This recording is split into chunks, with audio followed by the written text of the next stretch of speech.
principalmente las más grandes, deciden abrir sus puertas, supongo que el gobierno tendrá que reaccionar a eso. No es una, no son dos, son todas. Pero luego, insisto, me mandan el protocolo de cómo va a ser. O sea, cómo la iglesia se puso de acuerdo, se está poniendo de acuerdo con el Ministerio de Salud para poder abrir las puertas. Y ahí me enteré que solo sería la tercera parte de la membresía los que pudieran entrar. O sea que si abrimos las puertas de la arena, tendríamos que nada más entrar la tercera parte, ni siquiera la mitad de la gente. O sea, nosotros que somos varios miles, tendríamos que sentar un promedio, no sé, pienso como gran cantidad, unas 300 personas separadas por 2 asientos alrededor, 2 asientos para adelante, 2 asientos para aquí, 2 asientos para aquí, ya ni siquiera uno, y 2 asientos para atrás. O sea, las iglesias pequeñas no tendrían mayor problema. Quien tiene menos de 100 miembros divide, supongo, el domingo en 5 servicios y la hace de 20. Pero en nuestro caso, no podríamos decidir quiénes entran y quiénes no. ¿Cómo hacemos para decirle, bueno, usted va a entrar a las 10 de la mañana, usted va a entrar a las 11:30, usted va a estar No puede salir la gente a la mañana a adivinar a qué servicio va a entrar. Deberíamos hacer mínimamente 15 a 20 servicios por domingo, lo cual sería imposible, no alcanzan las horas del día. Pero tampoco la logística, no es que yo no quiera trabajar. Los que me conocen saben que yo soy trabajador. Y si tengo que hacer 30 cultos, los hago. El tema es que no alcanza, la logística es imposible. ¿Cómo hacemos que entren 300 personas, queden 1000 afuera porque tampoco se pueden quedar afuera? Sería un caos. Aquí los supermercados, las tiendas están marcadas hasta los pasillos. ¿Quién va para aquella mano y quién viene en la mano contraria? O sea, uno no se puede cruzar con los carritos ni en los pasillos de un mercado. Así que ni siquiera podríamos tener las filas, no nos permiten tener filas afuera. Sería un caos también el estacionamiento. No está permitido en este nuevo protocolo por razones obvias la escuela dominical. Nos dicen la escuela dominical, imposible, este año no habrá escuela dominical.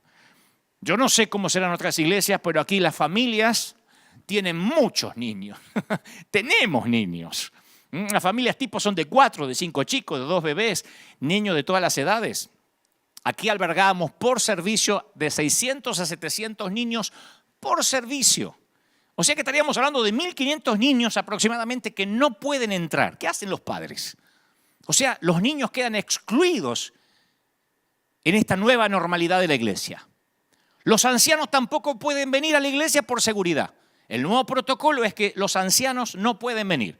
Si usted tiene más de 60, 70 años, considérese que está casi por morir o que podría morir. No venga a la iglesia. O sea, si tienes determinada edad, no puedes venir. Esto va a complicar hasta algunos pastores, ¿no? A ancianos de la iglesia, a personas que son los pilares, los que respaldan, los que oran.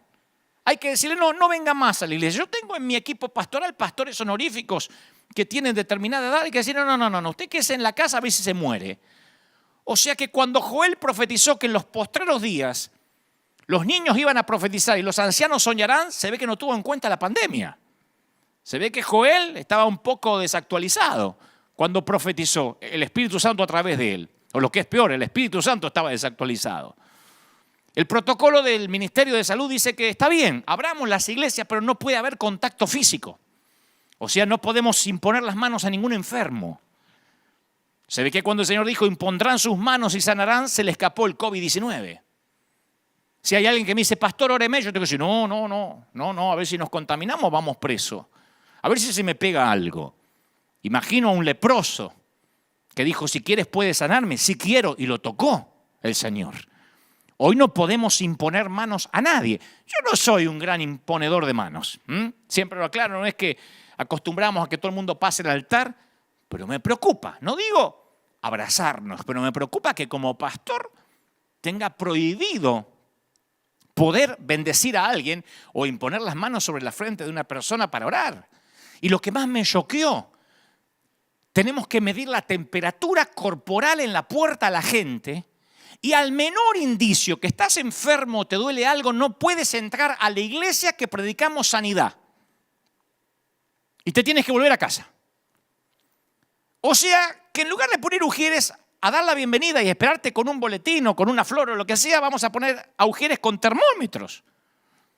Y si tienes un poquito de fiebre o cara de enfermo, te tengo que mandar de vuelta. No puedes entrar a la iglesia donde se predica sanidad. Entonces, ¿de qué vamos a predicar? Yo me siento un hombre sin oficio, sin profesión, sin llamado, con esta nueva normalidad. No podemos orar por los enfermos. Porque si estás enfermo no puedes entrar a ver si tu enfermedad contagia a los demás.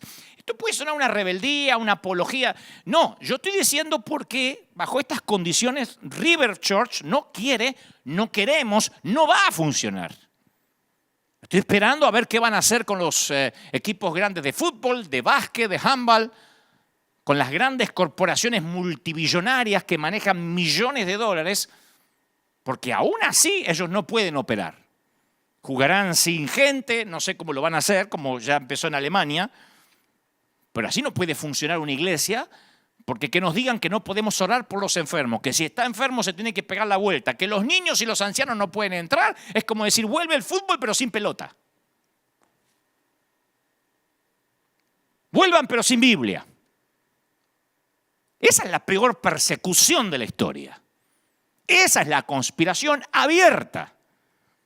Esto sin contar que debemos adorar a Dios todo el servicio y hasta predicar con tapabocas. Y el coro tiene que estar todo separado. Los cantantes con tapabocas. Los músicos separados con un acrílico, como en jaulas de acrílico. Y limpiarnos, claro, los zapatos con cloro en una palangana en la puerta. Si creen que estoy exagerando, Dios sabe que no. Punto por punto es el nuevo protocolo si queremos abrir la iglesia. Y muchos pastores dicen, ok, abramos la iglesia. Con todos esos protocolos, no oremos por los enfermos, no tengamos contacto físico, separemos a la gente, cantemos con tapabocas. Mi pregunta ahora es, ¿qué haría el Señor? Ahora sí hay que preguntarse qué haría el Señor. Porque cuando nos dijeron, tomen precauciones, cuando nos dijeron, esperen porque esta pandemia va a llegar a su pico, hay que bajar la curva, todos obedecimos porque somos ciudadanos de bien. Pero cuando eso se transforma en miedo, el miedo lleva o deviene en control. El miedo permite el control del César. Y yo me pregunto si no estamos dándole al César lo que es de Dios. Se decía que el César era divino en los tiempos del Señor. Las monedas romanas tenían acuñada la imagen del César. Y la inscripción decía Divi Filius, o sea, decía Hijo de Dios. La inscripción de la moneda decía que el César era el Hijo de Dios. Y cualquier israelita consagrado no llevaba esa moneda, porque violaba el mandamiento de no tener imágenes forjadas lejos del Dios que está en los cielos. Y Herodes puso de sumo sacerdote a un colaboracionista, a alguien que estaba inherente al poder, y Roma guardaba la llave del lugar santísimo del templo, y el sacerdote tenía que ir a pedírsela a Roma para entrar una vez al año. Se nos escapa este detalle. Herodes guardó la llave del templo. El gobierno trató de poner bajo llave a un reino que ellos no podían gobernar. Herodes quiso poner, bueno, lo intentó, poner bajo llaves a un reino espiritual. Y un día se acercan al Señor y le dicen, maestro, estos que siempre vienen con las preguntitas trampa. Sabemos que eres un hombre íntegro y que enseñas el camino de Dios de acuerdo a la verdad, que no te dejas influir por nadie. Primero, como dicen en mi país, le doran la píldora, ¿no? Le pasan la manito para querer tocar el ego del Señor, no sabiendo que el Señor ya sabía lo que ellos cavilaban en sus corazones. Sabemos, Señor, que tú no te fijas en las apariencias, así que danos tu opinión. ¿Está permitido pagar los impuestos al César o no? No es simplemente una pregunta técnica, como aquí en Estados Unidos pagamos al IRS, en Argentina le pagamos a DGI, en España le pagamos a Hacienda. No. Aquí había algo más profundo. Un tal Judas, no el Judas que aparece en la Biblia, no los Judas que lleva el nombre, uno de sus libros lleva el nombre, un libro lleva su nombre, ni tampoco el traidor, otro Judas, había hecho una revuelta por los impuestos cuando Jesús era jovencito. Y Roma lo crucificó con sus 2.000 seguidores, dejando las cruces como advertencia de los que se negaban a pagar los impuestos. Así que si Jesús decía sí, paguemos al César, Se declaraba como un saduceo, como un colaboracionista, como parte de la integración. Si decía no, Roma tenía disponible otra cruz. Y entonces el Señor dice, hipócritas, ¿por qué me tienden trampas? Muéstrame la moneda para pagar el impuesto. No se pierdan ese detalle. Un detalle que se nos suele escapar. Jesús dijo, muéstrame la moneda, no la conocía. No tenía esa moneda. Porque no creía que el César tenía derecho a que se lo adorara. Y menos una moneda que dijera hijo de Dios. Y es ahí cuando dice la declaración que iba a cambiar el mundo. Denle al César lo que es de César y a Dios lo que es de Dios. Y cuando Jesús dijo eso, a diferencia de lo que se cree, que estaba intentando quedar bien con uno y con el otro, como decimos en la jerga, con Dios y con el diablo, porque algunos creen que Jesús ahí, bueno, quedó en la mitad, cumple con Dios y cumple con el gobierno. No, ese es el Jesús domesticado por Hollywood, a pedido de ciertas religiones que necesitaban a alguien que compitiera con Gandhi o con el Dalai Lama. Cuando él dice dar al César lo que es del César y dar a Dios lo que es de Dios, en realidad le estaba firmando su sentencia de muerte. Porque para Roma, decir que había cosas que no eran del César era traición, todo era del César. Roma, el imperio, se adueñó hasta del templo y de la llave del templo. El imperio dijo, como tenían que entrar al templo, que se tenían que lavar con cloro los pies, que tenían que sacar los niños, que los viejos que los dejen morir en la casa, que los viejos ya no vuelvan a la iglesia, que canten con tapaboca, que se separen, que no se queden mucho tiempo, que no se aglomeren y cojo con lo que van a hablar. Porque en el imperio todo era del César, o por lo menos eso intentaba. Así que en este caso yo tengo que decirle al imperio, la iglesia no es de ustedes. La iglesia no es del imperio, ni del imperio americano, ni del imperio latinoamericano. La iglesia no es del Ministerio de Salud Mundial. La iglesia no pertenece a ninguna organización. La iglesia le pertenece a Cristo. No nos pueden decir cuál va a ser la nueva normalidad. No me pueden prohibir orar por los enfermos. Si yo tengo que volver a abrir las puertas de la iglesia impidiendo que los enfermos entren aquí, yo no tendré iglesia. Predicaré de otra forma, saldré a las calles. Pero no podemos tener una iglesia e impedir a la gente enferma que entre para que el sano no se contagie. Proverbios 29:18 dice, el temor del hombre pondrá lazo. Y un lazo es una trampa. Isaías 51:17 nos amonesta, no temáis afrenta de hombres, ni desmayen por sus ultrajes. ¿Quién eres tú para que tengas temor del hombre, que es un mortal, y del Hijo del Hombre, que es como heno? ¿Ya has olvidado a Jehová tu Hacedor? Pregunta el Señor. Una pregunta retórica. Y el Señor me mostró esta semana que este temor de la iglesia ante esta pandemia es el resultado de la falta de otro temor, el temor a Dios.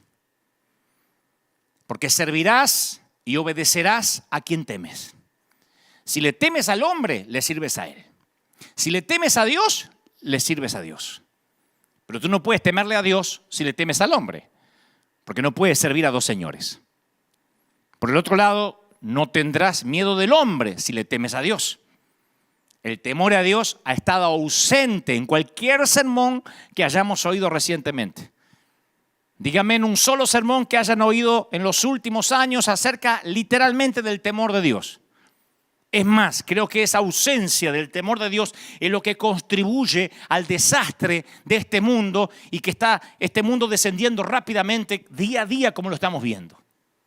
Hasta la expresión temor a Dios hace años, cuando yo era chico, solía ser común y halagadora. Mi mamá decía, los nenes míos tienen temor a Dios. No harían nunca una cosa así, tienen temor a Dios. Era una frase halagadora. Ahora parece casi incomprensible para nuestra cultura actual. No lo enseñamos hace casi medio siglo y no lo estamos enseñando ahora. Esta generación casi no usa la frase temor de Dios. Por eso tienen tanto pánico a otras cosas. Porque el mismo Dios que nos invita a ir con toda confianza ante su presencia también espera ¿qué? Agrademos a Dios adorándolo con santo temor y reverencia, porque nuestro Dios es un fuego consumidor. Es un fuego que todo lo consume. Hebreos 12:28. El temor de Dios no es una doctrina muerta del Antiguo Testamento, del Dios malhumorado de Génesis a Malaquías. Si amas a Dios, solo le temerás a Él. Tu temor de Dios fagocitará todos los otros temores pequeños. A mí me duele mucho escuchar cuando la gente habla de Dios como si Dios fuera su asistente personal. Su cadete, decimos en algunos países, ¿no? Su secretario, el que le lleva la maleta. Y es alarmante. ¿Cómo se ve esto? Bueno, es alarmante la falta de respeto que yo lo hablaba hace un par de domingos, el domingo pasado, hacia los pastores, hacia los servidores, hacia los líderes. Vayan a cualquier red social, pongan YouTube, esos videos que hablan mal de todo el mundo, no lo hacen los ateos. No lo editan los inconversos ni los brujos. Nuestros enemigos ya no son los brujos. Nuestros enemigos son los propios creyentes, que con creyentes así, ¿quién necesita diablo? Hablan acerca de los siervos de Dios de la misma forma en que los noticieros hablan de los políticos. Y yo sé que capaz que muchos ministros han actuado más como políticos que como hombres de Dios, pero aún así son siervos de Dios y nosotros no nos corresponde ser jueces. Hace poco alguien ateo me dijo, estuve leyendo a alguien que, pues no sé si es ateo, pero por cierto no ha nacido de nuevo. Por ahí cree en Dios a su forma. Y me dice, ¿sabes? Estuve flaco leyendo cómo escriben los evangélicos acerca de otros evangélicos. Dice, jamás había visto una comunidad con tanto odio encima. Si Dios realmente los lee a ustedes, ¿no tienen miedo que los liquide? No me lo preguntó un teólogo, me lo preguntó alguien que quizá va a la iglesia católica una vez al año, si es que va. Me dijo, ¿cuánto odio y resentimiento? ¿Cómo escriben? Dice, ni en los partidos políticos se atacan así. Un ateo sorprendido me hizo acordar aquella historia del pastor que oraba para que se cerrara la licorería que estaba cerca de la iglesia. Y entonces había hecho cadenas de oración para que la licorería, para que el bar donde se juntaban los borrachos del pueblo se cerrara.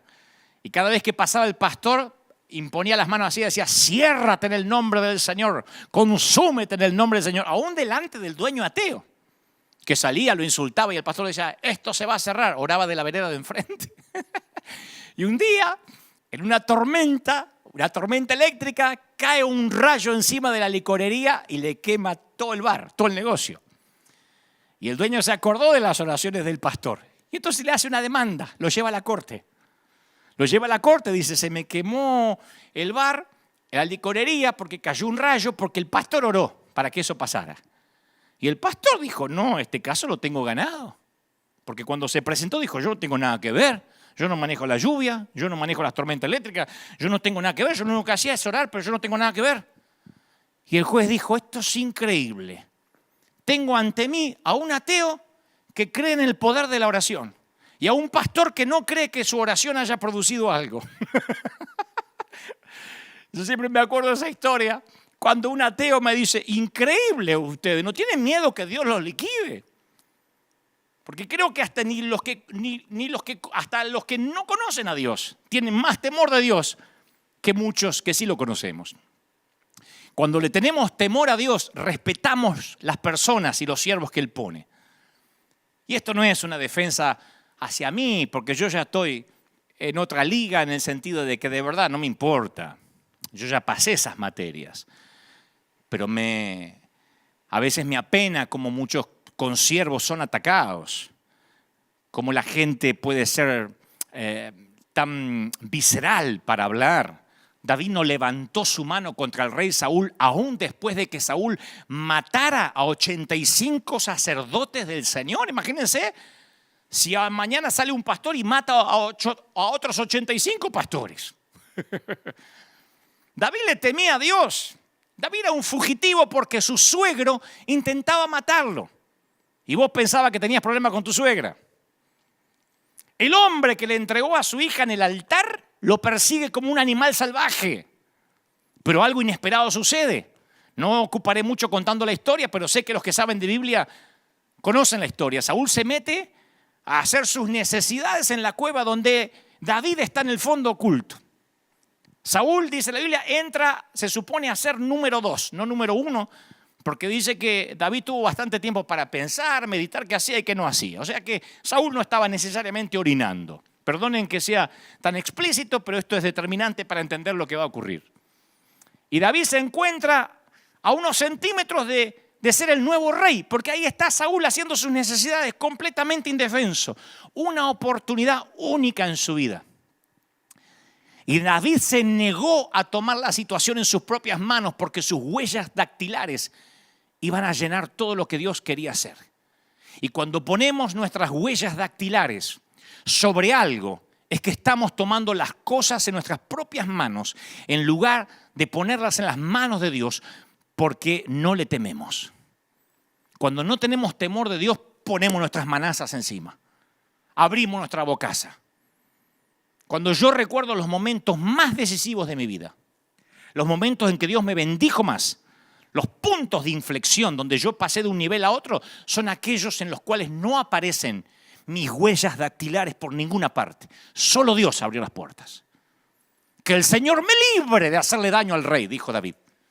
No puedo alzar la mano contra él porque es el ungido del Señor. David no respetaba tanto a Saúl, sino la unción que había caído sobre él. El mismo aceite que cayó sobre su cabeza había caído sobre la cabeza de Saúl. De este modo David hasta contuvo a sus hombres y no les permitió que atacaran a Saúl, su enemigo, que lo perseguía como un animal salvaje. David solo le cortó el borde de su manto. Y ese momento es tan épico como cuando enfrentó a Goliat. Esto debería estar en las ilustraciones de los libritos de la escuela dominical. Porque es más difícil no matar a Saúl que matar a Goliat. Matar a Goliat es un acto de poder que sí podía hacer. No matar a Saúl es un acto de fuerza de voluntad. Por temor al Dios que lo ungió, no hacer lo que sí podía hacer. No hacer lo que sí podía hacer. Y la fuerza de voluntad es la forma más pura del poder. La cruz es un ejemplo de esa clase de poder. Porque el poder de Jesús era impresionante. Sanaba enfermos, resucitaba muertos. Pero lo que me dio vida eterna no fue la resurrección de Lázaro. Lo que a mí me dio vida eterna fue no fue lo que él podía hacer. Lo que me transformó fue lo que habría podido hacer, pero decidió no hacer. ¿Me explico? Dijo Jesús, ¿crees que no puedo acudir a mi Padre? Y al instante no pondría a mi disposición más de 12 legiones de ángeles. Una legión romana era una unidad militar que constaba de 6.000 soldados. Jesús estaba diciendo que si quería, hacía así, y su Padre le mandaba 72.000 ángeles a su favor. Eso no es solamente amor. No fue el poder del imperio romano lo que mantuvo a Jesús en la cruz. Fue su fuerza de voluntad. El Señor se deleita en los que le temen. Dice el Salmo 147:11. Génesis 20 cuenta la historia de la mentira de Abraham en cuanto a su esposa Sara. A algunos se les perdió esta historia, pero ahí están las escrituras. En un momento Abraham tiene miedo y afirma que Sara era su hermana en lugar de su mujer. El problema es que estaba entre gente peligrosa y tenía una esposa muy linda. Y él creía que el rey Abimelech lo iba a matar para agregar esa esposa a su harén, por lo que Abraham miente, esperando que el engaño le salve el pellejo. Y Sara se salva de la deshonra solamente porque Dios se le aparece en sueños a Abimelech y le revela la verdadera identidad, que era la mujer, no la hermana. Y entonces Abimelech se enoja y quiere que Abraham le dé una explicación. Le dice, ¿por qué Abraham? Che, ¿por qué? Bueno, no sé si dijo che, pero capaz que empezó ahí el acento argentino. ¿Por qué me engañaste? Y Abraham dice una frase que a mí me conmueve hasta el día de hoy. Te engañé porque ciertamente yo sé que este es un lugar donde no hay temor de Dios. No le tenemos miedo a lo que no conocemos. Si no conoces a Dios, no le tienes temor. Por eso los pequeños tocan el fuego la primera vez. Los nenes todos hemos tocado una estufa caliente alguna vez. la gente que no conoce a Dios, es lógico que no le tenga temor. Por eso no vacila en actuar de manera inmoral. Pero en Romanos 3, el apóstol Pablo nos da un listado largo de quejas acerca de gente impía y la concluye en el versículo 18 citando el Salmo 36. No tienen temor de Dios en absoluto. Yo entiendo que no tenga a Cristo no tenga temor de Dios. Pero los que tenemos a Cristo, los que hemos nacido de nuevo. Un pastor hace poco me decía, olvídate de tener temor de Dios, pensá nomás en tener a tu mamá viva. Me decía este pastor, mi mamá no me dejaría a mí hablar mal de otro consiervo, aún con la edad que tengo. Tengo casi 60 años y si mi mamá me viera escribir algo en una red social de otro consiervo, me dice, ¿qué está haciendo mi hijo? Yo no lo crié para eso. ¿Por qué no se dedica a predicar a lo que Dios lo llamó? ¿O qué cree que yo lo llevé a la escuela dominical para que usted ande hablando mal de los demás, de los siervos de Dios? Aún nuestra madre no nos dejaría hablar mal de otros. Imagínate a Dios. Pero este no es un mensaje para defender ministros. Este es un mensaje para entender por qué César le metió tanto miedo, por qué el gobierno, independientemente de cuál sea el país, le metió tanto miedo a través de los medios de comunicación, por qué esta pandemia mediática le metió tanto miedo a los que se supone que nunca debimos haber tenido miedo. Muchos describen a Jesús como alguien tierno, compasivo. Él era y es todo eso. Pero ese no es todo el cuadro. El Jesús que tomó un látigo y por sí solo sacó del templo a una masa de mercaderes ladrones, parece que quedó en el olvido. Más tarde los líderes judíos llegaron a arrestar a nuestro Señor diciendo que buscaban a Jesús de Nazaret. Y cuando Jesús dijo, yo soy, dice, todos retrocedieron y cayeron al suelo. Juan 18:6. Lo único que dijo es, me buscan, yo soy. Y todo el mundo retrocedió y cayó. Con Jesús. No estoy hablando del Dios del antiguo pacto que se presentó ante Moisés. En la pesca milagrosa, cuando Simón Pedro se dio cuenta de lo que sucedió, que le llenó la red de peces, cayó de rodillas delante de Jesús y le dijo, Señor, aléjate de mí, soy demasiado pecador. Estoy demasiado pecador para estar cerca de ti. La historia está en Lucas 5:8. El temor es una respuesta natural del que es imperfecto ante el que es perfecto. Del estropeado y del que está roto ante aquel que está entero. Del que está contaminado ante el puro. Del impotente ante el poderoso. Y creo que hemos perdido nuestro sentido de lo mucho que nuestro pecado nos separa de Dios. Sí, yo sé lo que es la gracia, yo soy un predicador de la gracia. Pero no nos olvidemos que cuando nos encontramos ante Él, es como tener un cuerpo encorvado, envejecido, manchado y tener que estar desnudo frente a la persona más bella que existe. Este es el punto, señores. Cuando tememos a Dios, nuestro temor hacia otras cosas y personas comienzan a disminuir. Los temores grandes, aunque tengan nombre de pandemia y nos den la cifra de muertos todos los días como si fuera la cotización de la bolsa, los temores grandes hacen que los temores pequeños desaparezcan siempre. Podemos pasar nuestros días preocupándonos por una multitud de boberías, pero deja que la palabra cáncer se mencione en la misma oración con tu nombre y todas las ansiedades diarias desaparecen en la nube de un temor más grande. Dios, por supuesto, no es una fuerza malévola como el cáncer. Pero eso significa que cuando nuestros temores menores son absorbidos por el temor a Dios, nuestra vida cobra seguridad. Cuando otros temores toman la prioridad por encima de Dios, es cuando nos metemos en problemas. Si algunos cristianos le tuvieran el 10% de temor a Dios que yo he visto que le tienen al COVID-19, no estaríamos ni preocupados. Si escribieran con la misma vehemencia en las redes, ¡wow! Sigan predicando, no dejen que ese alma se pierda, vayan por él, con la misma vehemencia que dice, arréglate la máscara, te vas a morir, con la misma vehemencia. Imagínense el 10% del temor a Dios que le hemos tenido o que le han tenido al COVID-19, ya hubiésemos dado vuelta al mundo entero para Cristo. Eso es lo que le ocurrió a los israelitas que vivían durante la época de Isaías. Escucha la palabra de Dios para ellos. Les tienen miedo a estos ídolos. Dice Isaías 57:11, les producen terror. Por eso me han mentido y se han olvidado de mí y de mis palabras. Ya no me temen.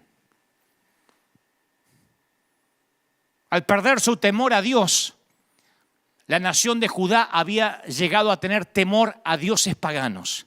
Y sí, si uno no le tiene temor a Dios, le puede tener temor y miedo y pánico a 3 gotas de moco. Te lo aseguro. Porque yo provengo de una casa que luchamos con la rubiola, con la varicela, con la papera, con fiebres de todo. Yo pasé por todas las enfermedades como la mayoría de los que me están mirando en América Latina. Y a veces te vacunaban y a veces no te vacunaban. Pero la vieja te imponía las manos y decía en el nombre del Señor, por la sangre de Cristo.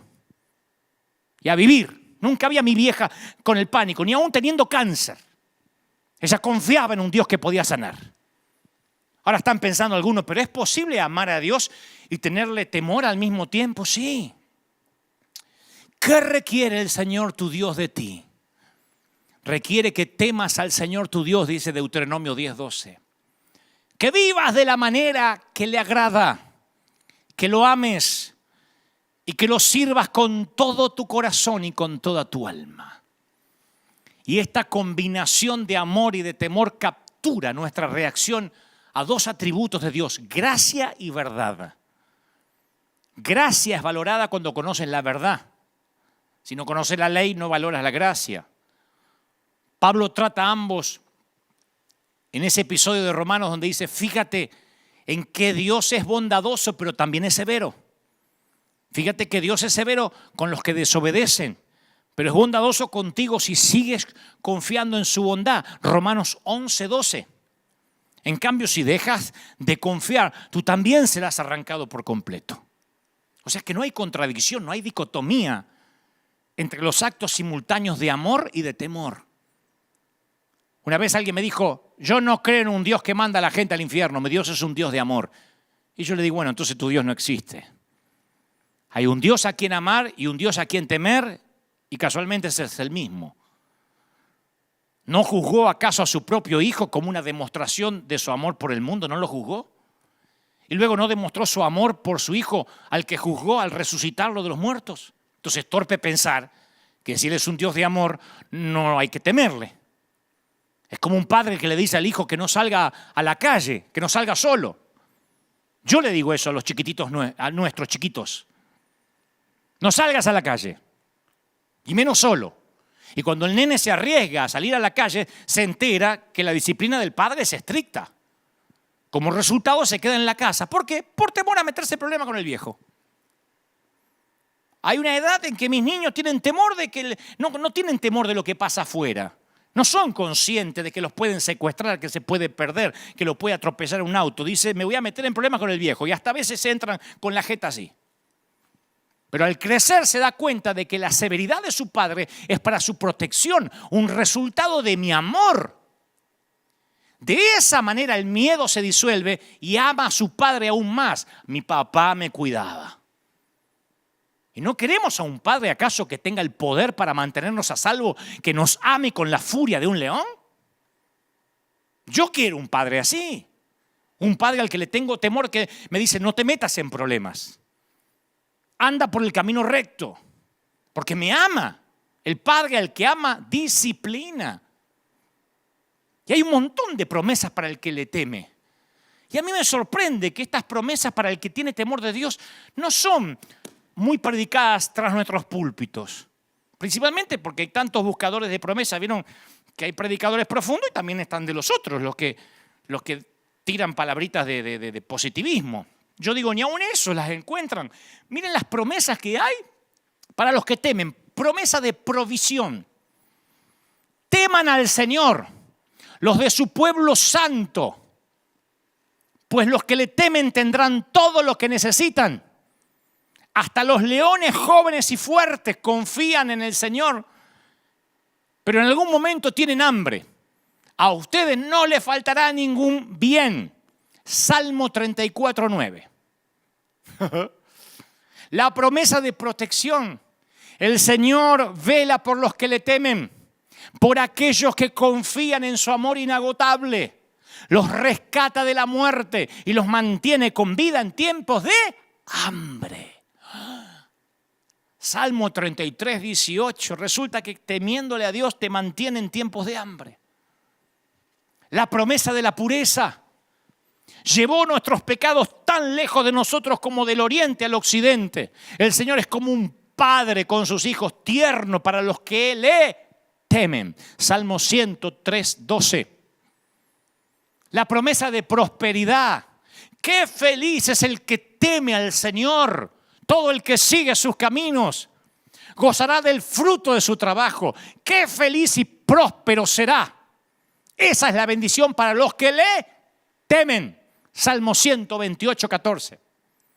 Días prolongados. El temor del Señor prolonga la vida, pero los años de los perversos serán truncados. Proverbio 10:27.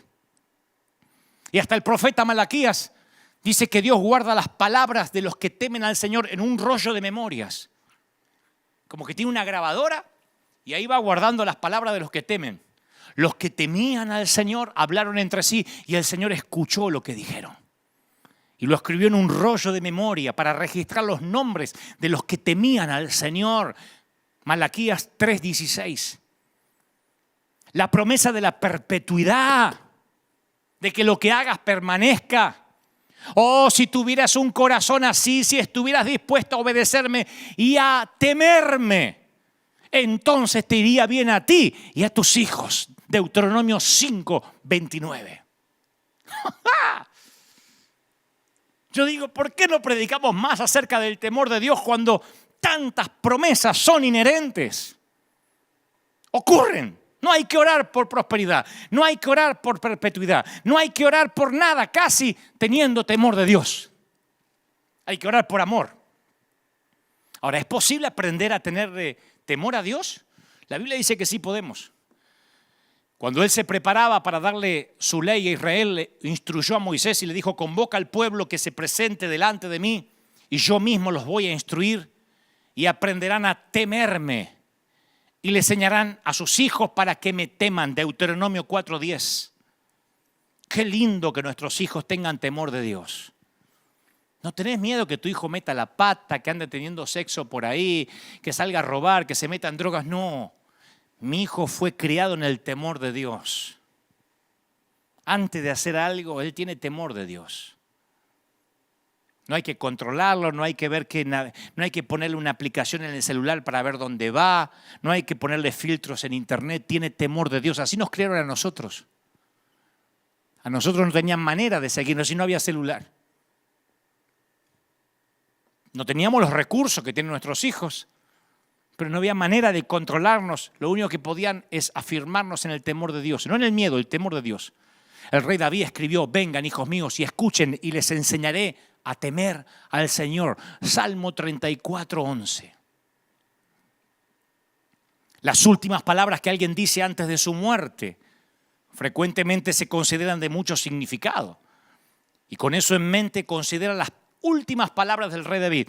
¿Tú sabes cuáles fueron las últimas palabras del rey David? Si tuviéramos que poner alguna frase en su epitafio, serían estas palabras. Está en segundo libro de Samuel, capítulo 23, versículo 3.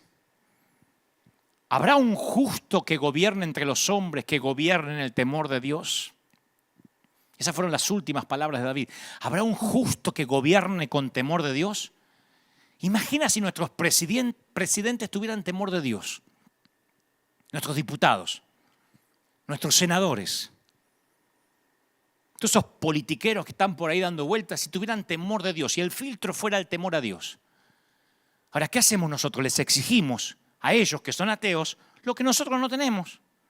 Nos enojamos cuando un presidente promueve la ley del aborto y decimos: no tiene temor de Dios. Cuando nosotros tampoco tenemos temor de Dios al levantar falsos testimonios contra hombres de Dios. Me dice un ateo: ¿cómo se odian entre ustedes? Y a mí me da vergüenza hablarle: ¿y tú no tienes temor de Dios? Y me diría: si ustedes tampoco lo tienen. Queremos que los ateos teman cuando yo mismo, en este país, vi como muchos cristianos, voy a hablar de este país, no sé lo que será en América Latina, pero queremos que los inconversos tengan temor de Dios. Y yo en este país he visto como muchos cristianos a veces dejaban de venir los domingos porque les salía un trabajito, una chambita de $50 al día. ¿No viniste el domingo? No, es que hay que aprovechar para trabajar. Me salió $50, tengo que trabajar. Pastor, tengo que trabajar. ¿Y dónde están tus $50 ahora? ¿De qué te sirven? Por 50 mugrosos dólares hay gente que dejó de congregarse. $20 algunos. Algunos pensarán en algunos países, eso es plata acá. A donde sea, aunque sean $100. He visto como otros cristianos, por una comida del Día de la Madre, por un partido del Mundial, porque jugaba el Chivas y el América, faltaban al servicio. Aquí en el River Arena, gente que se suponía era fiel, un día dejaba de venir. Le preguntabas, ¿qué pasó? ¿Te enfermaste? No, es que estaba el partido. Y ahora que no hay fútbol, dice, ay, cómo extrañamos los servicios. No son todos, gracias a Dios. La mayoría son fieles. Pero yo he visto mucha gente que el hilo más delgado, era la iglesia. Yo vengo de una generación a la que no se le ocurría faltar un culto. Yo vengo de una generación que te tomabas 3, 4 colectivos o buses o como se diga para ir a congregarte con lluvia. Estuvieras enfermo, no. Ahora el nene tiene una tosecita y el hilo más delgado es la iglesia. ¿No viniste? No, es que el nene se levantó con catarro, hizo... Entonces dije, no voy para no contagiar. ¿De verdad? La falta de temor de Dios cambia las prioridades.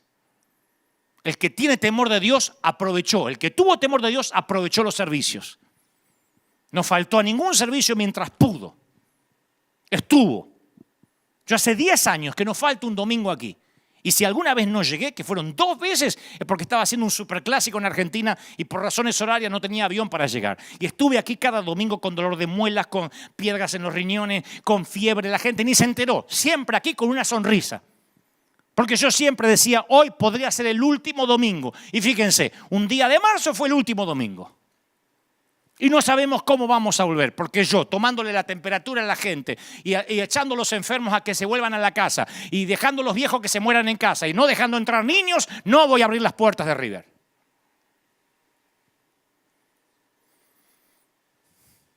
Te sorprendería saber que ese temor que estoy hablando de Dios jugó un papel importante a lo largo de la historia de la iglesia.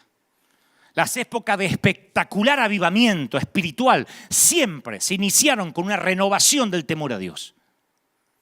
Vemos evidencia de esto en Hechos capítulo 5. Un hombre y su esposa traen una ofrenda de una parcela de terreno que habían vendido. No era la cantidad total que habían recibido de la venta, pero ellos quisieron que pareciera de esa forma. Nadie les pidió traigan el total. Hubiesen dicho trajimos la mitad de la venta y quedaban como señoritos ingleses. Pero los tipos dijeron, traemos la mitad y vamos a hacer de cuenta que traemos todo para parecer buenos ante la vista de otros creyentes. Y honraron la apariencia sobre la verdad. Y no tuvieron temor a Dios, le tenían temor al hombre, al líder. Trajeron la ofrenda, mintieron y cayeron muertos. Está en el Nuevo Testamento, en la nueva dispensación de la gracia. Murieron porque mintieron en la presencia de la gloria de Dios. Y dice, y vino un gran temor sobre toda la iglesia y sobre todos los que oyeron estas cosas, Hechos 5:11. No estoy enojado. Nada más estoy transmitiendo lo que creo Dios puso en mi corazón. Yo te voy a decir por qué creo que este virus, por sobre todas las cosas, reveló la falta de temor de Dios en gran parte de la iglesia. Cuando Dios está quieto, nuestros corazones son revelados. Y Dios estos días, estas últimas semanas, parece haber retenido su gloria para probarnos. ¿Somos reverentes aún cuando su presencia no se manifiesta? Porque cuando Dios separó el mar rojo y lo llevó a través de la tierra seca, ellos cantaron, danzaron y gritaron por la victoria. Sin embargo, unos pocos días después, cuando su tremendo poder no era aparente y la comida y la bebida escaseaban, se quejaron contra Dios. Llegó una suerte de pandemia, de hambre, como va a venir ahora, ¿eh? Aquí en Estados Unidos hay casi 30 millones de desempleados y estoy hablando de uno de los países, se supone, más poderosos del mundo. Prepárate, iglesia, porque viene una pandemia de hambre. Ya hay una pandemia de suicidios, de femicidios. Hay la locura de que en países como en Argentina han soltado violadores, presos, para que no se agarren el coronavirus, los mandan de vuelta a que se metan en la sociedad. Hasta violadores volvieron a convivir con el niño violado para evitar que se contaminaran por temor. Lo que se viene es mucho peor de lo que hemos vivido. Esto es un ensayo, una prueba. Muchas veces me dijeron, estos días me dijeron, ¿será que esto es un ensayo para lo que va a venir, el nuevo orden mundial? Ni necesitamos ser tan escatológicos. Ni necesitamos buscar los símbolos de Juan en Patmos. Esto se ve claro, como el agua. Hemos llegado algunos de nosotros a ser como niños caprichosos que no tienen reverencia por sus padres. Y si nosotros no crecemos en el temor del Señor, corremos el riesgo de llegar a tratar como algo común las cosas que Él considera santas, como Ananías y Zafira, esta pareja que murió por tomarse como ordinario las cosas que eran puras. Y todos nos hemos convertido expertos en la bondad de Dios. Yo soy un gran predicador. Cuando digo gran no es que sea bueno comparado con otros, digo un predicador que usa mucho su dialéctica para hablar de la bondad de Dios. Pero no solo la bondad de Dios es la que hay que considerar. Una persona que solo considera las bondades y la gracia de Dios abandona el temor y le gana el orgullo y la mundanalidad. De la misma forma que el que solo se queda atrapado en el temor de Dios y no en su amor, entonces cae en el legalismo. Son ambos, el amor y el temor de Dios, los que nos guardan por la senda estrecha. Yo quiero señalar algo que pasa desapercibido para la mayoría de la gente. Dios instruyó tanto a Moisés como a Aarón, que era su segundo a bordo, para que subiesen a la montaña. Moisés subió, pero por alguna razón encontramos en las Escrituras que Aarón regresó al campamento. Esto es algo que se nos pasa por alto a la mayoría. Capaz que Aarón regresó porque estaba más cómodo en la presencia de los otros creyentes que en la presencia de Dios. Digo, ¿no nos parecemos en esto? Nuestras iglesias actuales no se parecen mucho a Aarón, que estamos muchos cómodos yendo a la iglesia, teniendo comunión con otros cristianos y manteniéndonos ocupados con las tareas del ministerio más que con el Señor. Evitamos estar solo en la presencia del Señor, en lugar de eso nos rodeamos de gente, nos rodeamos de actividades deseando que eso esconda nuestro vacío. Estamos más ocupados en no fallarle a nuestro líder que en fallarle a Dios. Como cuento siempre la historia, nuestra iglesia conoce la historia porque la conté un par de veces ya, o más de un par de veces, de la mujer que estaba barriendo la iglesia, una cristiana, por supuesto, que barría, era una voluntaria que barría la iglesia, barría el templo. Estaba sola, no la ve nadie, mira para un lado, para el otro y mete toda la basura debajo de la alfombra. Y se escucha una voz fuerte que dice, yo vi lo que hiciste. Y la mujer aterrada grita, ¿quién es? ¿Quién es? Y le dice, soy Dios. Y la mujer dice, ay, qué susto, pensé que era mi apóstol. Yo pienso que Aarón tendría el síndrome de esta barredora. Ay, pensé que era el pastor. Pensé que le iba a fallar al líder. Menos mal que era Dios. Y Josué, por el otro lado, tenía un corazón que buscaba a Dios. Quería estar tan cerca de Dios como le fuera posible. Permaneció al pie de la montaña por 40 días mientras Moisés estaba con Dios. Estuvo tan cerca como pudo, sin llegar a donde solo Moisés y Aarón habían sido invitados. Y mientras que Josué esperaba en la montaña, el pueblo en el campamento crecía en inquietud. Porque cuando uno se queda en estos momentos de pandemia, crece la inquietud. Claro, estaban en una tierra extraña. Su líder se había ido por más de un mes y Dios no se había revelado todavía. Entonces empezaron a cuestionar a Dios, a Moisés. Viendo, dice la Biblia, el pueblo que Moisés tardaba en descender del monte, se acercaron a Aarón. A Aarón, el segundo a bordo de Moisés. Mirá lo cara rota que eran estos tipos. Pero acá hay un cara rota peor. Un cara de piedra peor. se acercan a Aarón y le dicen, mira, Moisés está tardando mucho, ¿por qué no nos haces dioses? Para que vayan delante de nosotros, porque este varón que nos sacó de Egipto ya no va a volver y no sabemos qué le haya pasado. La historia está en Éxodo 32. Claro, ahora Dios estaba quieto y la verdadera naturaleza de los que no tenían temor a Dios quedó expuesta. Porque fácilmente podemos temer a Dios mientras Él está haciendo milagros y demostraciones de su poder. Con iglesia llena somos todos Messi. O el Chicharito. O Suárez, qué sé yo. Con la iglesia llena todo el mundo dice, ¿cuánto están contentos? ¿Cuánto están felices? Y a su nombre, dígale que está a su lado. ¡Aleluya! ¡Ah! Todos están llenos de poder. Con templos cerrados, cambia la cosa. Dios está buscando por aquellos que son temerosos de Él cuando aún no perciben su poder, cuando los templos están cerrados, como los niños que obedecen a sus padres cuando sus padres no lo están mirando. ¿No es esa la verdadera obediencia? Cuando nadie está alrededor para verificar.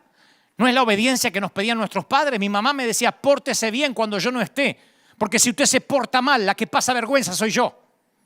Mamá estaba más interesada en que yo me portara bien cuando ella no estaba que cuando estaba presente. Porque eso hablaba de ella, que me había criado bien. Y ahora parece que Dios desapareció. Está en la montaña con Moisés. O parece que Dios desapareció, dio vuelta la cara y nos permitió la pandemia. Dios le dice a Israel, no he guardado silencio desde tiempos antiguos y ustedes nunca me han temido. Isaías 57:11. En otras palabras, cuando la gente no lo veía mostrarse asombrosamente, actuaban como que Él no estaba ahí. Y yo he visto, y ustedes también, a muchos en esta pandemia, actuar como que Dios no está acá. O que está durmiendo la siesta, o que a Dios se les descontroló todo. El silencio de Dios de hace casi más de 2 o 3 meses expuso las verdaderas motivaciones del corazón y la legitimidad de cierta gente. Es una pandemia. Mientras se enfrentan las pruebas, no en un servicio ungido cuando un verdadero creyente es revelado. Y noten lo que hizo el cara de piedra este Aarón. Aarón le dijo, bueno, tráiganme todos los zarcillos de oro, lo que está en las orejas de las mujeres, los hijos, tráiganmelo. Entonces todo el pueblo apartó los zarcillos de oro que tenían en sus orejas, lo que tenían en las muñecas. Se lo trajeron a Aarón y él le dio forma, dice la Biblia, de buril. E hizo un becerro de fundición. Entonces dijeron, Israel, estos son sus dioses que los sacaron de Egipto. ¡Aarón! ¡Aarón! ¡Che! ¡Aarón! Porque se nos va eso de la Biblia, como que el becerro lo hizo un ateo endemoniado. Aarón, el copastor. Dijo, acá tienen el becerro que lo sacó de Egipto. ¿De verdad? Con el botín de Egipto hicieron un ídolo fuera de la bendición de Dios. Pero aún es más alarmante que Aarón, el que no fue a la montaña, hizo el ídolo, le dio forma. Y Aarón le dio forma. Había sido el vocero de Moisés. Había estado parado al lado de Moisés, había visto cada plaga de Egipto, cada milagro. Y ahora le tenía temor a la gente y le dio lo que ellos querían. Le temió más al hombre que a Dios. Y por eso fue intimidado por la gente. Eso lo hizo un líder débil. Cuando fue confrontado por Moisés, y Moisés le dijo, ¿te dejaste intimidar? ¿Saben lo que dijo este? Respondió Aarón, no se enoje mi señor. Tú conoces que el pueblo es inclinado al mal. Me dijeron, haceme un Dios que vaya delante nuestro. Y yo dije, ¿tienen oro? Sí. Y bueno, me lo dieron, lo eché en el fuego y salió este becerro. Lo querés matar al tipo. Salió el becerro. O sea que tirás oro en el fuego y se arma un becerro solo. El tipo no tomó responsabilidad por lo que había hecho. Estaba atrapado en el temor al hombre. Salió este becerro. Los líderes que temen al hombre retrocederán y le darán a la gente lo que quieren en lugar de lo que necesitan. Se convierten en presas fáciles para la intimidación. El hombre que teme a Dios solo está preocupado por lo que Dios dice acerca de él. El hombre que teme al hombre está más preocupado por lo que el hombre dice acerca de él, más que por lo que piensa Dios. No es que no queremos ofender a la gente. El reino de Dios no es una democracia, es un reino. Por eso es el reino de Dios, no es la republiqueta de Dios. En algún momento vas a ofender a alguien, solo asegúrate que ese alguien no sea Dios. Quizás los hombres de David se ofendieron porque David no mató a Saúl cuando lo tenía en la cueva ahí, haciendo número 2 y posiblemente estreñido de vientre. Porque tuvo tiempo hasta de cortarle parte de su túnica. Pero David dijo, yo no voy a tocar al ungido. Saúl solo quería cuidar su reputación. Eso fue aquello que los diferenció siempre con David. Hay 2 versículos que reflejan la inseguridad de Saúl. Dice Samuel 14, 1 Samuel 14:35. Y luego salió Saúl y construyó un altar al Señor. Fue el primer altar que levantó y el último. Una sola vez le reconoció que las victorias que tenía eran de Dios. Al capítulo siguiente, al capítulo 15, cambia todo. Capítulo del primer libro de Samuel, capítulo 15, dice, y Saúl salió a Carmel y se levantó un monumento.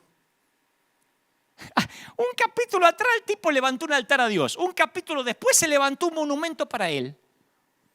En algún momento Saúl dejó de construir altares a Dios para comenzar a construir altares a sí mismo. ¿Me permite que te haga una pregunta franca porque yo me la hago también? ¿Le estás edificando altares a Dios o estás levantándote altares o monumentos a ti mismo? ¿Qué reputación te importa más? ¿La tuya o la de Dios? Un conocido predicador dijo alguna vez, si yo no me atribuyo la gloria, tampoco voy a tener que cargar con la culpa. Es una manera maravillosa para ser líder. Así, yo tengo muchos defectos, pero así yo lidero acá hace 10 años. Yo no me hago cargo. Si la gente deja de venir, si la iglesia no es mía, la iglesia es de Cristo. Yo no se la tuve que devolver, nunca la tuve. Así que no me adueño ni de los que no vienen, ni me adueño de los que sí vienen. No me asigno los aplausos ni las derrotas, ni los abucheos. Por eso las críticas no me hacen nada, porque los aplausos tampoco me hacen nada. La mayor de las libertades consiste en darnos cuenta que no tenemos que demostrarle nada a nadie, solo a Dios. Fue eso lo que hizo de David un hombre conforme al corazón de Dios. Y tal vez sea ahora que dejemos de atribuirnos los méritos para también dejarnos de atribuirnos las culpas. Tal vez sea la hora que dejes de tratar de demostrarle a la gente que vales y que se lo empiezas a demostrar a Dios.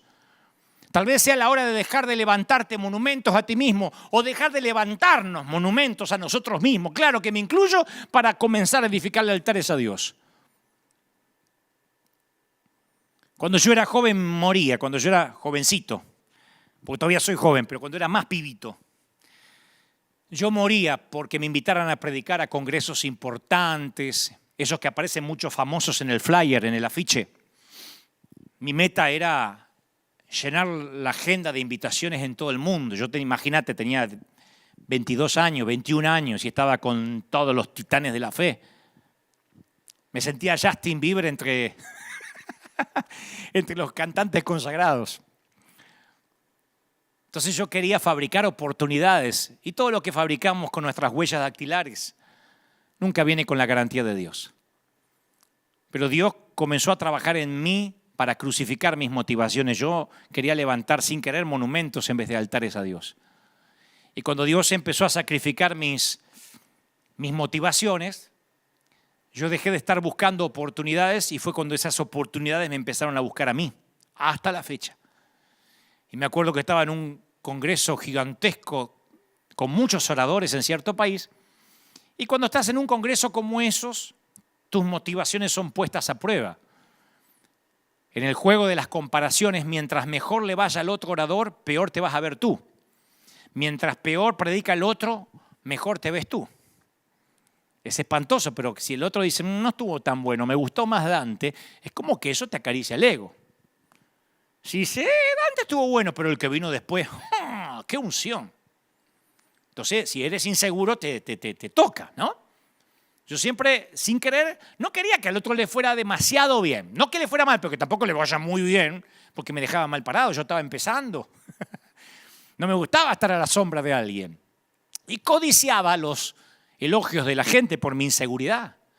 Y recuerdo que luego de una oratoria en un gran congreso, pasa detrás mío un ungidísimo hombre de Dios que luego nos hicimos amigos y hasta me terminó invitando a su congregación en su país. Pero pasó detrás mío y me destrozó, me liquidó. Faltaba que dijera Dante Miguel Gebel. Dijo, esos muchachitos argentinos que se creen chistosos y esto y lo otro. Tú puedes hacer muchos chistes de suegra, pero si no tienes el poder de Dios, me liquidó. No sé si en el espíritu, en la carne, pero me liquidó. Y el anfitrión que me había invitado, estaba sentado al lado mío, me acuerdo que me pone la mano en la rodilla y me dice, flaco, no te preocupes, estas cosas pasan. Ya vas a aprender. Menos mal que aprendí cuando tenía 21. Y ahora que tengo ahora que tengo unos años más, ya aprendí. La raíz del temor del hombre es el amor a uno mismo. Cuando amas tu vida, buscas salvarla. Entonces serás intimidado por cualquier cosa que te amenace. Otro orador, una cuarentena, un virus, lo que sea.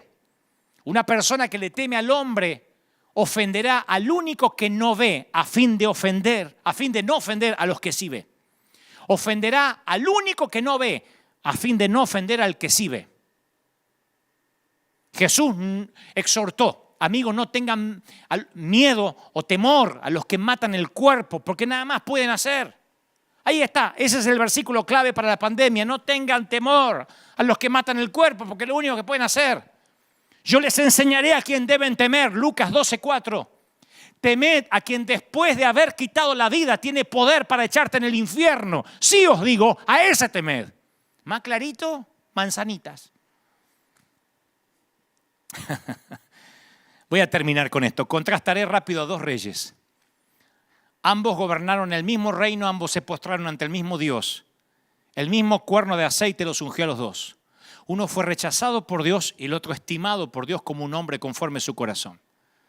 Y al contrastar la vida de estos dos monarcas, uno ve la diferencia entre el temor de Dios, quien temía a Dios y quien temía al hombre. Hay uno de los incidentes más dramáticos y menos estudiados de la Biblia en la vida de Saúl es una escena memorable y olvidable.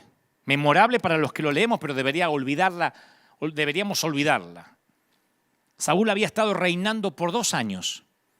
Como en la mayoría de las posiciones, su periodo de luna de miel no reveló su verdadero carácter. Como los presidentes cuando recién suben al gobierno, nadie los critica porque no sabe qué decir la oposición todavía. No tomó medidas de gobierno, 2 años es muy nuevo. Pero con el paso del tiempo las motivaciones empiezan a exponerse. Y dice la Biblia que mientras que Saúl estaba en Micmax con sus prestigiosos guerreros, los filisteos se reunieron para pelear contra él. En 1 Samuel 13:5. Era el ejército más fuerte que Saúl había enfrentado. El enemigo tenía 30.000 hombres, 6.000 hombres a caballos y la multitud era comparada a la arena que está a la orilla del mar. Enfrentar 30.000 carros es como enfrentar en la actualidad 30.000 tanques de guerra. Era una vista intimidante para Saúl.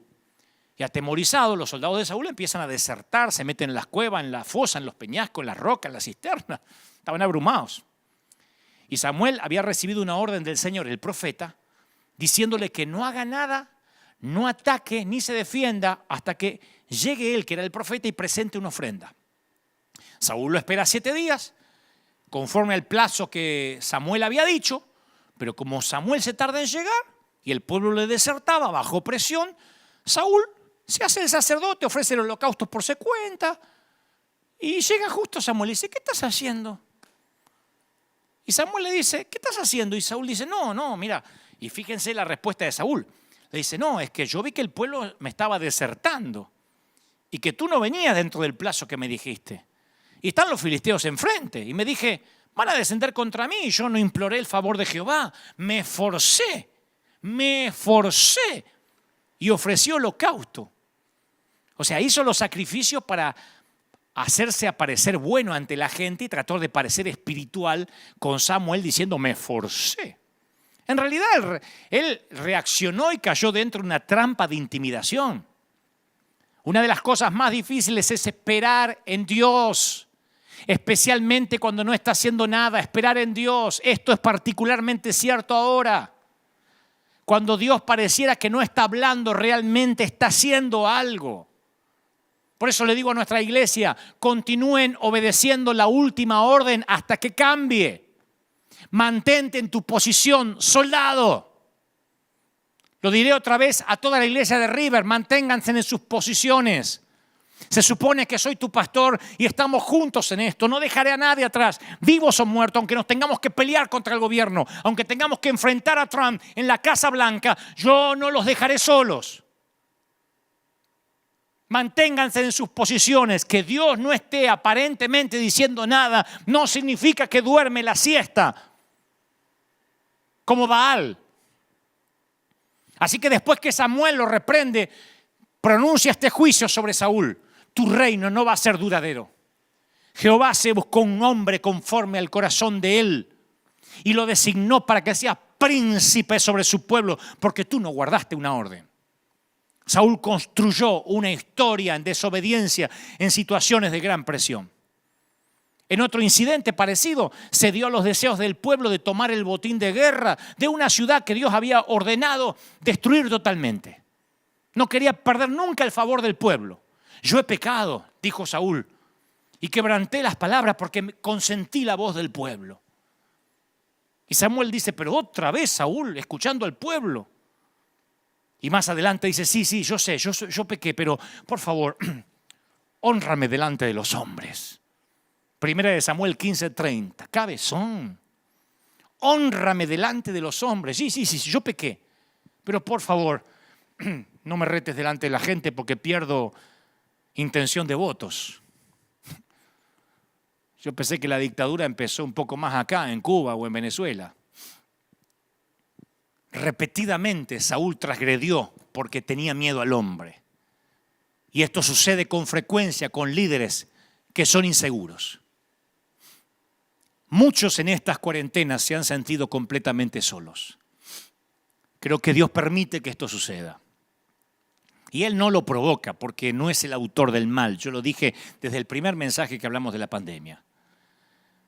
Pero Él se refrenará de intervenir porque tiene un propósito en estos tiempos de desesperación. Y a propósito del César en los tiempos de Roma, yo estuve pensando mucho qué vamos a hacer como River. Porque yo me considero un hombre que teme a Dios. Entonces tuve que ver en las Escrituras, en los tiempos de Roma, cuando el Señor dice al César lo que es del César y a Dios lo que es de Dios. Lo dijo cuando eso era una declaración de guerra, porque todo se suponía era del César. Había tres maneras de reaccionar ante el gobierno del Imperio Romano. Los celotes, que decidieron rebelarse, ir contra la ley. Ellos querían derrocar a los romanos por la fuerza. Eran terroristas, disidentes del gobierno de facto. Y los metían presos por faltar a la ley y no impactar a nadie. Yo no voy a ser un celote en este tiempo. No me voy a hacer meter preso. No voy a permitir que por una torpeza mía, por infringir la ley, termine arruinándose un propósito divino. No en este momento. O había otra manera de reaccionar en los tiempos de Roma, los esenios. No se los menciona en la Biblia, pero en los libros históricos se los reconoce a los esenios como la comunidad que se retiró por completo para tener una vida de pureza. Dormían en cuevas, tipo los menonitas. Eran austeros, creía que ellos iban a heredar el reino a través de la pureza. Tampoco impactaron a nadie. El Señor no fue un esenio y yo tampoco pretendo ser uno, yo no me voy a retirar. Yo no voy a correr y meterme en una cueva hasta que esto pase.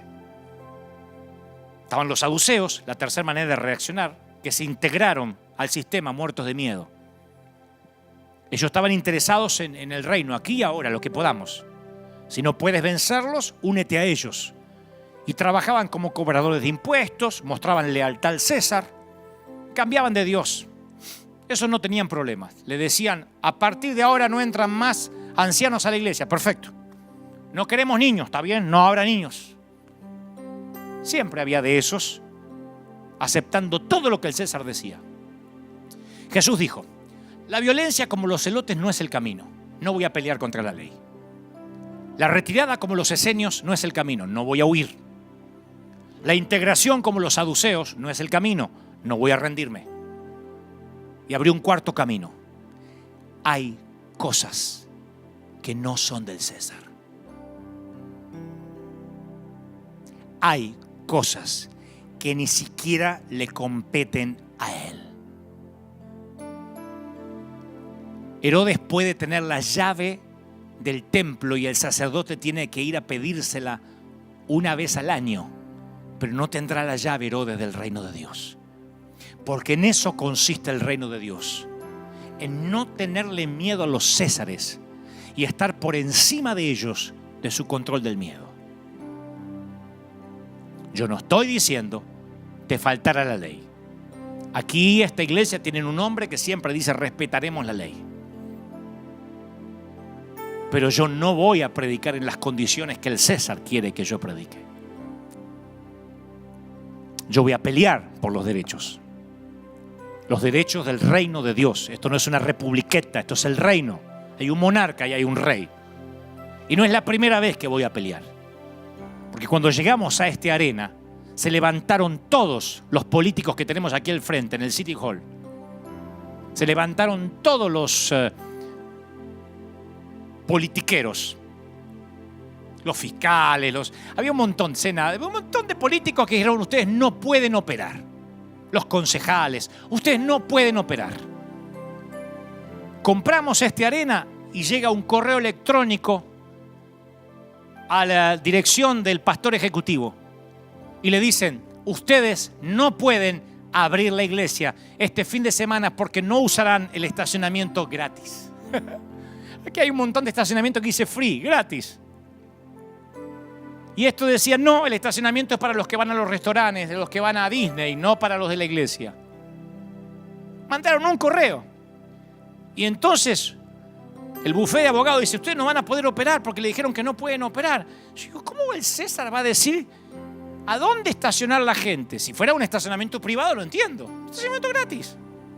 Le digo: ¿qué pueden hacer? Y podrían enviar la seguridad. ¿Y qué? ¿Reprimirnos? ¿Dispararnos? ¿Tirarnos gases lacrimógenos porque venimos a adorar a Dios? ¿De verdad? ¿A los hispanos?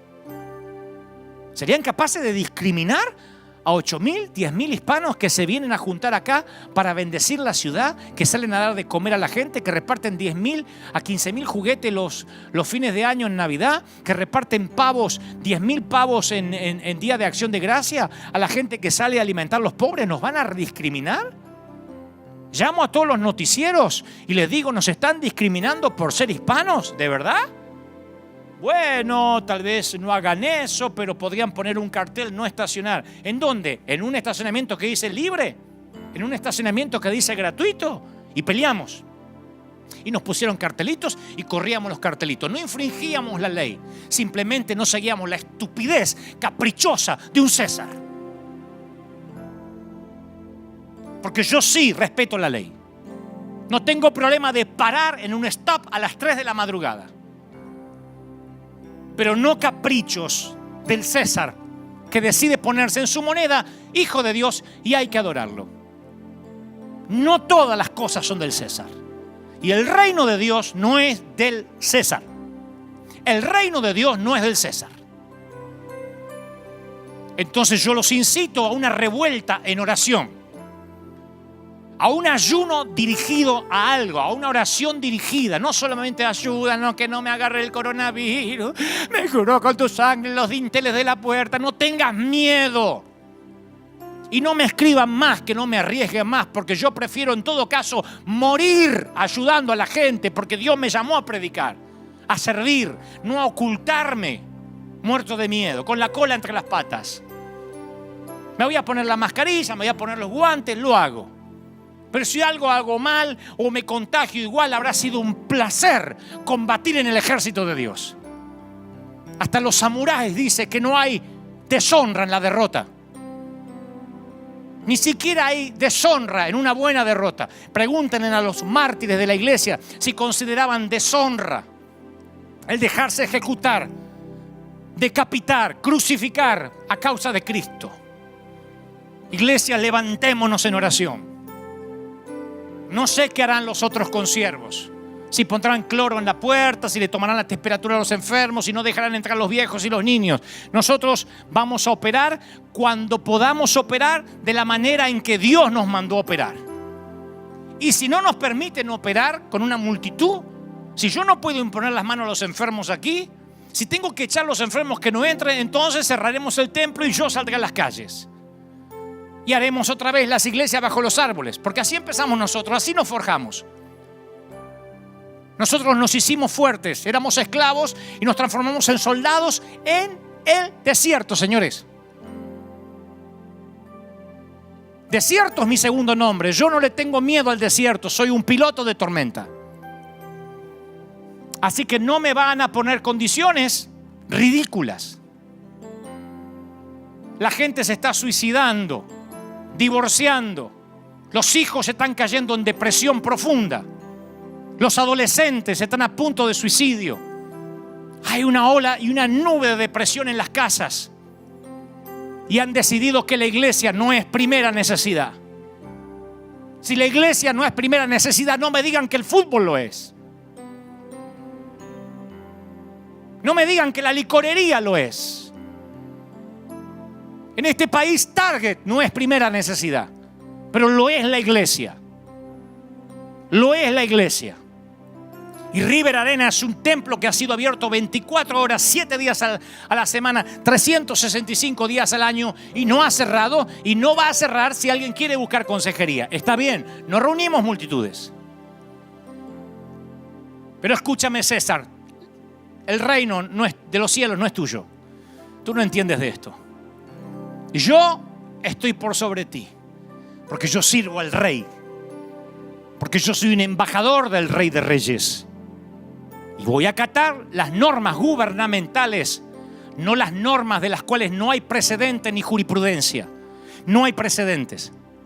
¿Sabían que cuando esta pandemia empezó, nosotros salimos a la calle sin preguntar? Algunos dirán, ¡qué locura! Pero yo dije, si ponen cuarentena, me consta que hay gente rica que vive de los ahorros. Que hay gringos que dicen, tendremos que echar mano a los $100,000 guardados para la universidad de la niña. Pero me consta los hispanos que viven al día, del cheque a cheque. Acá en la iglesia hay gente que corta el pasto, hay gente que limpia, hay gente que trabaja en un taller mecánico y los mandaron 40 días, 50 días, 60 días sin trabajar. ¿Qué come la gente? Que los matan de hambre. Los meten adentro para que se mueran de hambre. Presidentes ridículos diciendo que los mayores de 70 deberían morir. Yo tengo un padre de 94. Tú no vas a matar a mi padre. Tú no decides sobre la muerte y sobre la vida. Mi papá tiene 94 años y está predicando y hablándole a los ancianos como el de Cristo. Salió en televisión hace poco en Argentina. Así que nadie me venga a decir a qué edad se tiene que morir la gente. Nadie va a asignar los viejos a las casas que se mueran en sus residencias sin poder acceder a un hospital. Nadie va a decidir cuáles son las prioridades de los enfermos y decidir que le pondrán un respirador a uno de 40 y se lo negarán a uno de 70. Nadie decidirá sobre la muerte y sobre la vida. Solo Dios. César, hay cosas que no son tuyas. Y la iglesia se va a levantar, se tiene que levantar. Como sea, aquí en las calles, donde sea. Nos convocaremos en los parques, pero allí estaremos orando por los enfermos. Y si Cristo tocó a los leprosos, yo voy a imponer las manos hasta que el Señor cambie la orden. Cuando me diga no les imponga más la mano de antes, no te arriesgues, manda a un Judas que lo haga, entonces mandaré a un Judas. Mientras que me diga, pondrán las manos sobre los enfermos y los enfermos sanarán. Entonces pondré las manos hasta tanto se me cambie la orden. Levantémonos en oración, iglesia. Levantémonos como un ejército. Levantémonos orando, clamando a Dios. Yo también quiero abrir las puertas del templo. Me encanta predicar con gente. Pero no lo haré bajo las condiciones del César. Vamos a pelear por los derechos del reino. Vamos a decir que Dios nos mandó a ser esenciales. El mundo gime por la manifestación de los hijos de Dios. Salgamos y demostremos que somos luz, que somos sal, porque la luz no se oculta debajo de un almud. Porque la sal, si no sirve para salar, pierde su sabor, pierde su sentido, su propósito. Oro por los que están por primera vez, oro por los que se sumaron hace poco. Te incito a una revuelta de oración. Te incito a ser alguien que provoque al Dios de los cielos, que le tape la boca a los que quieren tapar la iglesia, a los que quieren decirnos que no nos acerquemos a la gente, a los que dicen que los niños no pueden entrar a la iglesia ni habrá escuela dominical para ellos. Vamos a orar. No saben lo que ocurre cuando 2 o 3 se ponen de acuerdo en un mismo propósito. Yo no sé si la pandemia es todo mentira, parte de verdad. No entraré en ese detalle, no me corresponde ahora. No sé si es verdadera, me consta que hay gente que vio partir a sus seres queridos y hay muchos muertos y hay otros tantos que puede ser conspiración, no lo sé. Al cabo es irrelevante a lo que estamos hablando. Nosotros salvamos vidas. Cuando la pandemia comenzó, dijimos salgamos a salvar vidas, salgamos a dar de comer a la gente y salimos. Y alguien me dijo, ¿y si nos detienen? Que nos lleven presos por darle de comer a la gente. Diremos a los noticieros, tenemos comida. Y nos están metiendo presos por ayudar a los que se están muriendo de hambre. Yo golpeo las puertas, yo no mando gente, yo golpeo las puertas de la gente. Y acá te sale una mamá con 5 chiquititos, así, una escalerita. Que te dice, ay, trajo leche, ay, mis nenes no comen hace 3 días. Anda a explicarle que la cuarentena y el nuevo orden y para que no contagiar. Si yo tengo con mi nene que se muere de hambre, yo salgo a trabajar de lo que sea. Aún a riesgo de que yo me agarre el virus. Reaccionemos, iglesia. Las cosas ya no van a ser como antes. Esto no va a volver a la normalidad como antes. El mundo ha cambiado tal como lo conocemos. Y si nosotros le tenemos temor al hombre, nunca le tendremos temor a Dios. Pero si le temes a Dios, no le tienes miedo a más nada. Padre, gracias por esta mañana. Bendigo tu salida, tu entrada, tu acostarte, tu levantarte. Gracias por estar ahí. Suelto esta palabra profética a los rincones del mundo. A las 4 esquinas del mundo suelto esta palabra para que un viento de otra parte llegue, para que la gente reaccione. No tengas miedo. Iglesia, salgan a bendecir. Los que sí pueden, los que no están en cuarentena, los que se abrieron parcialmente, vayan, pidan permisos o salgan a dar de comer a la gente. Y si hay que correr un riesgo, ¡córranlo! Pero no se muevan de la asignación que Dios los puso. Somos un ejército, no somos borregos asustados. Somos un ejército. Ejército del escuadrón divino. Comandantes en jefe del escuadrón divino. Batallón del ejército de Dios. Firme, no aflojen. No se muevan de ahí hasta nuevo aviso. Que Dios te bendiga. Que Dios te guarde. Que Dios haga resplandecer su rostro sobre ti. Gracias, que me dicen que hay miles y miles conectados. Sea la palabra soltada y que el COVID Fair termine, que el miedo termine y que quede solo el virus, lo cual no es nada. Hemos luchado con gripes, con pestes amarillas, hemos luchado con pestes peores. Lo que nunca habíamos vivido era una pandemia mediática como esta. Y en el nombre del Señor nos levantamos como iglesia y decimos: ¿dónde está muerte tu aguijón y dónde sepulcro tu victoria?